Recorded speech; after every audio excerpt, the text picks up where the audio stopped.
How's it going, YouTube? We're doing a Fire Emblem Awakening playthrough. This time around, unlike my past one, which kind of fell apart, we're using Chrom and 15 other characters. I'll be going over those 15 in this video, as well as a little bit about Chrom for those of you who have not played Fire Emblem Awakening. So, we are using... oh, not him. That's kind of one of my other characters. So our first character up, we got us Chrom. Now, Chrom's the main character, he's the main lord of this game, and all around, he's going to be with us the entire playthrough, so get used to him. Next up, we got ourselves our Fem Robin that we'll be using. I'll go into character building in a little bit, but to give you a general idea, I don't know what we're going to do with our Fem Robin. She's just kind of going to be the jack of all trades, I suppose. Alright, next up, we got us our healer, Lissa. Now, she's our lovely little cleric that I absolutely will be needing because we are playing on hard classic. Every character death hurts bad. Okay, we lose someone, they're gone forever, that's it. I've played hard before, didn't have too big of an issue. I've played Lunatic, I've played Lunatic Plus. Do not ever let me play Lunatic Plus again. Alright, so next up on our list, by request from one Alternis Dim from Game FAQs and DeviantArt, is Frederick. Frederick is a great knight character. We recruit him early on. He's a good powerhouse for early game. Next character, also requested by Alternis Dim. We have Varion, our archer. Now, I do apologize if I am mispronouncing any of these names incorrectly. It's just kind of how I am. So, Varion, honestly, I've never actually worked with Varion too much, so good one, Alternis. You picked a challenge for me. Up next, we have Sully, the Cavalier. Once again, picked by Alternis. He said something about how he thought he'd get along great with Sully, thinks she's a great character. So we're throwing her in the lineup. Next up, we got us Stall, our other Cavalier. Ooh, my camera went fuzzy for a moment. Anyway, we got Stall for our next character. Similar to Sully, well, like I said, Cavalier. Sully is better with lances, Stall with swords. And I do apologize if I'm mispronouncing names. Alright, so the next character on our lineup is Lonku, I don't know how you pronounce this, but he's our Myrmidon. He's going to be one of our main heavy hitters for strike and run tactics. Myrmidons have great speed, pretty good strength in my experience. Okay, next up we got us Pan. Now Pan is our Toggle? Something like that. Bunny shifter, that's what I call him. And Pan's going to be another one of our hit-and-run type characters. Alright, up next we got my personal favorite, Gaius, who's our thief. For those of you who have seen my old playthrough, which I think it actually got deleted from YouTube, I don't know. Gaius was probably our main go-to character for every situation under the sun. Next up we got us, Noe. She is our dragon girl. We're going to be using her a little bit, probably for some ranged tactics. It's been a while since I've worked with her. Alright, so by request by twoplate from Game FAQs, we have Tharja, our dark mage. So, I've worked with Tharja before. She's probably one of the characters that I'm either hit or miss with. It really depends on her magic growth. Fingers crossed we get good magic growth this playthrough. We're gonna need it. Alright, up next we got us our dancer, Olivia.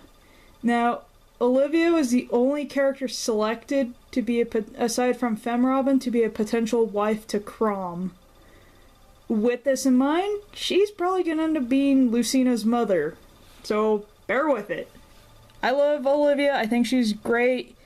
So, we're just gonna run with it. Up next we got Chershi, our Wyvern rider, who Again, another character I really love, but honestly haven't worked too much with. Alright, so I believe that rounds out our team on our Generation 1 characters. Now we get into our Generation 2s, where we get Lucina. Lucina is also a Lord class character. You'll see more about her in the playthrough, or you've already heard details from having played the game, or seen other playthroughs here on YouTube. And last but not least on our playthrough list, if I can find him, is going to be our other toggle, Yarn, the bunny boy. I know a lot of you are thinking, if you know anything about him, why Yarn? He's a coward. But he's my coward. I will take him. Alright, so that rounds out who all we're going to be using. So the next part of this video is creating our Femrobin. Before you guys ask, I might recruit Femrobin's son, Mark. I haven't decided yet. I'm kind of just winging this, alright guys? Alright, so first off we want our Femrobin. We're gonna go with build 1, face 1, hair 5. Sorry guys, I cannot stand hair 1, I prefer hair 5. Hair color, we're gonna go with 18, kind of a lavendery color. I'm gonna move the camera slightly so you can see my bottom screen. So that's what her profile picture is gonna look like, okay? She's kind of got a purplish lavender look to her. We were gonna go for black, but closest to black we got is dark brown. And no, your computers are not wigging out. I'm actually trying to refocus my camera because it's being a little wonky tonight. Alright. So for her voice, we're going to leave it with female 1. It's my fault. Now that's strategy. Just give you guys an idea of what she's going to sound like. And for her name,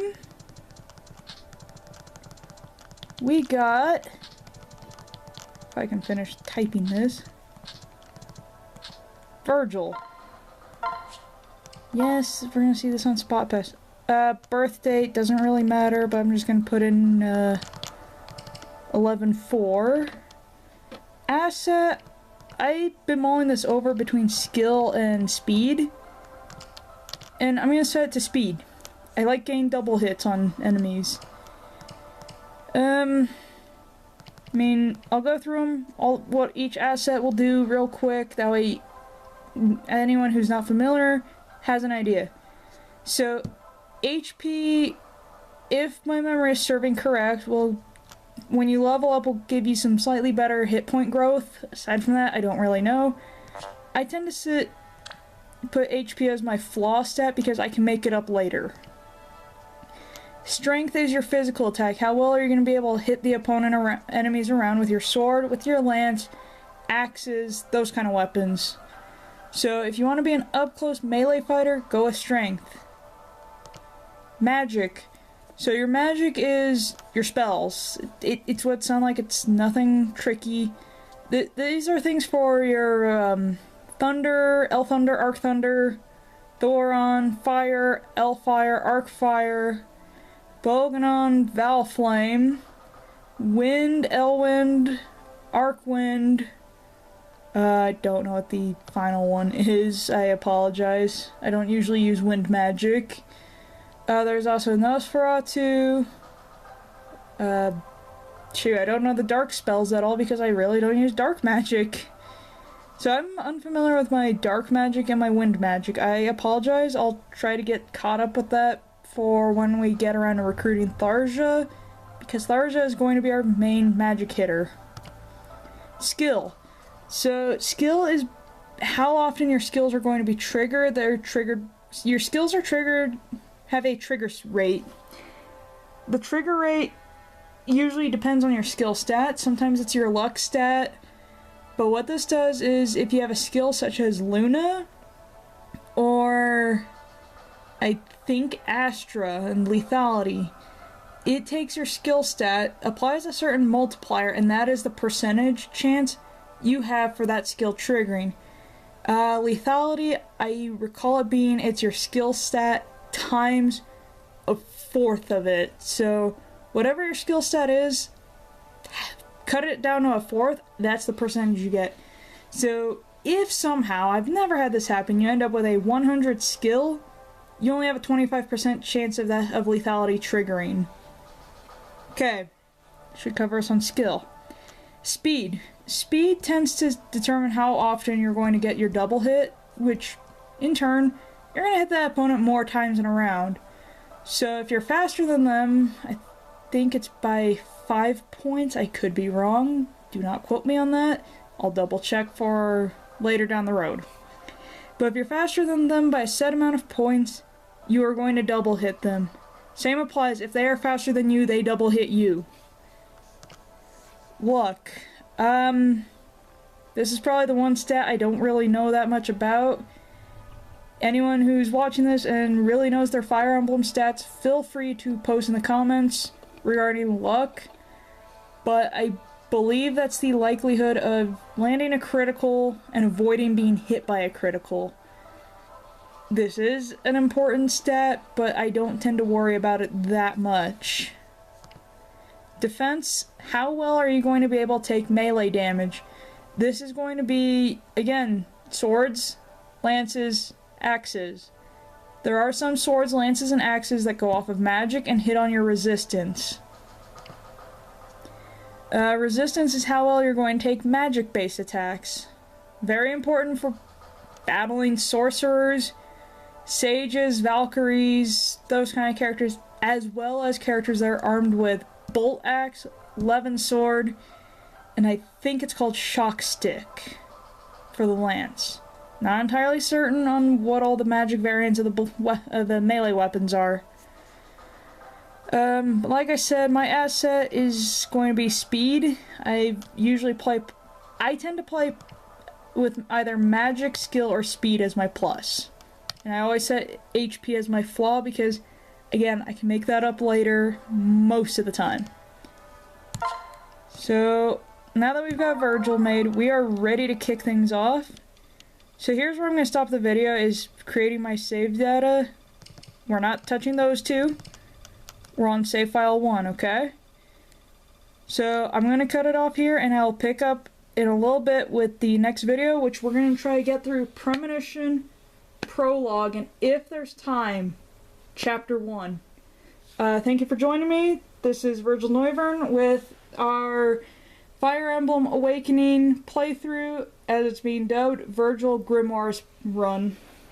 See you next time.